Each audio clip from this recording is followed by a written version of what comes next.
kulanti wanaagsan daawadayaal ku soo dhawaada warka TV-ga Hilaac qodobada aad daawan doontaan waxaa kamid ah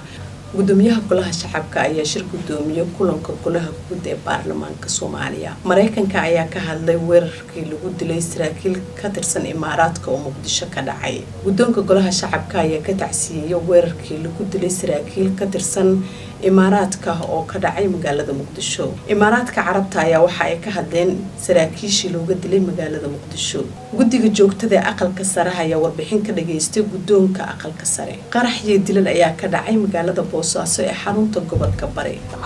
ciidamada dawladda Soomaaliya ayaa howlgal ka sameeyay tuulooyin hoostaga magaalada Marka ee gobolka Shabeellada Hoose guddiga arrimaha gudaha baarlamaanka aqalka sare ayaa ugu baaqay hay'adda maareynta masiibooyinka qaranka in gargaar ay gaarsiiso gobolka Gado guud ahaan warka TV-ga Hilaac waa naga inta